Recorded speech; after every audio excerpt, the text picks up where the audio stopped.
சிம்சோன் தன்னுடைய பிறப்பின் வழியாக எப்படி கடவுளை மகிமைப்படுத்துகிறார் என்பதை முதல் வாசகம் சொல்லுகிறது. நீ மலடியாயிருந்ததால் இதுவரை குழந்தை பெற்றெடுக்கவில்லை, ஆனால் இனி நீ கருவுற்று ஒரு மகனை பெற்றெடுப்பாய். இப்பொழுது கவனமாயிரு, திராட்சை ரசமோ மதுபானமோ அருந்தாதே, தீட்டான எதையும் உண்ணாதே, ஏனெனில் நீ கருவுற்று ஒரு மகனை பெற்றெடுப்பாய் என்று ஆண்டவர் இன்றைய நாளில் முதல் வாசகத்தின் வழியாக ஒரு வாக்குறுதியை தருகிறார். நாமும் நம்முடைய பிறப்பை குறித்து மகிழ்ச்சி அடைந்து கடவுளுக்கு நன்றி சொல்லுவோம். நம் ஆண்டவராகிய இயேசு கிறிஸ்துவின் அன்பும் அருளும் அமைதியும் மகிழ்ச்சியும் உங்கள் அனைவரோடும் என்றும் இருப்பதாக. கணவன் மனைவி ஒரு குருவிடத்தில் சென்று, குருவே, நாங்கள் மகிழ்ச்சியோடு இருக்க வேண்டும், மன அமைதியோடும் பொறுமையோடும் வாழ வேண்டும், எனவே ஏதாவது அறிவுரை இருந்தால் சொல்லுங்கள் என்று கேட்கிறார்கள். அந்த குரு சொல்லுகிறார், அப்படியா, இதோ என்னிடத்தில் ஒரு தீப்பந்தம் இருக்கிறது, இந்த தீப்பந்தத்தை எடுத்துக்கொண்டு போய் அதோ கொழுந்து விட்டு எரிந்து கொண்டிருக்கிறதே, அந்த தீயை இந்த தீப்பந்தத்தினால் போய் அணையுங்கள் என்று சொல்லுகிறார். அந்த மனைவி, இதென்ன முட்டாள்தனமாக இருக்கிறது, ஏற்கனவே அங்கு தீ கொழுந்து விட்டு எரிந்து கொண்டிருக்கிறது, அந்த தீயை அணைப்பதற்கு இன்னொரு கொல்லிக்கட்டையை கையில எடுத்துக்கொண்டு போய் அணைப்பதா, அது எப்படி சாத்தியம் என்று சொல்லுகிறார்.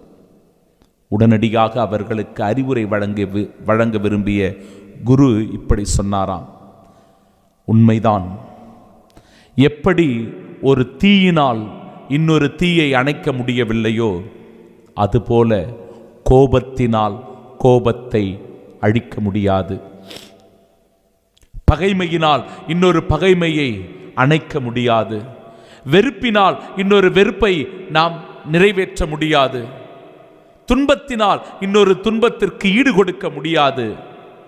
எனவே துன்பத்திற்கு இன்பமும் தீமைக்கு நன்மையும் கோபத்திற்கு பொறுமையும் அவசியம்.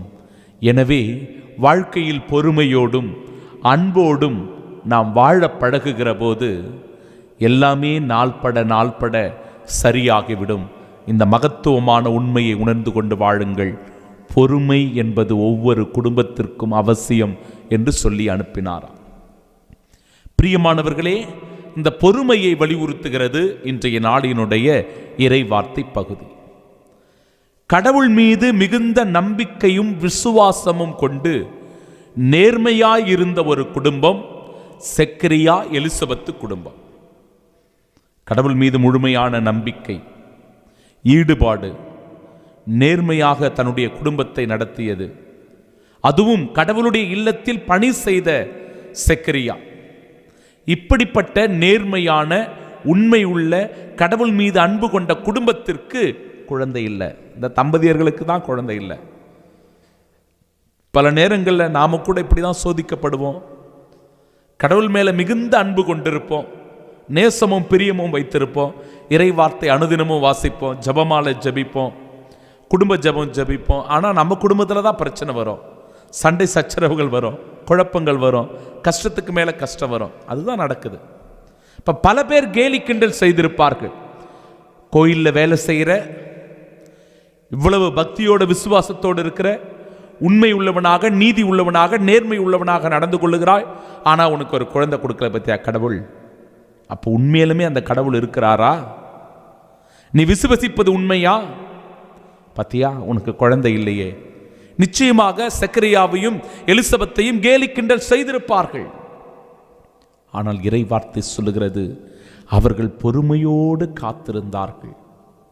வயது முதிர்ந்தவர்களாக இருந்த நிலையிலும் அவர்கள் காத்திருந்தார்கள், நம்பிக்கையோடு காத்திருந்தார்கள். அந்த நம்பிக்கையின் கைமாறுதான் திருமுழுக்கு யோவான். அன்பிற்குரியவர்களே, கடவுள் அவர்களுக்கு ஆசீர்வாதமான ஒரு குழந்தையை கொடுக்கிறார். மீட்பருடைய வருகையை அறிவிக்கிற குழந்தையை கொடுக்கிறார்.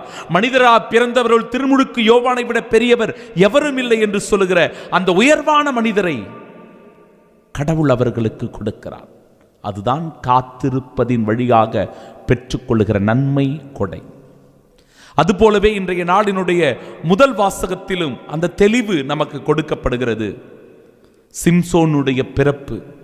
மனோவாக அவருடைய மனைவிக்கு குழந்தை பாக்கியம் இல்லை, நீண்ட நாட்களாக இல்லை. அது அவர்களுக்கு வேதனையை, துன்பத்தை, வலியை கொடுத்தது. ஆனாலும் நம்பிக்கையோடு இருந்தார்கள். அந்த நம்பிக்கை வீண் போகவில்லை. ஏனெனில் நீ கருவுற்று ஒரு மகனை பெற்றெடுப்பாய், சவர கத்தி அவன் தலை மீது படாது.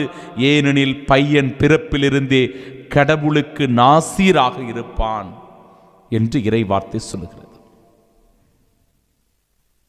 கடவுளின் மனிதர் என்னிடம் வந்தார்.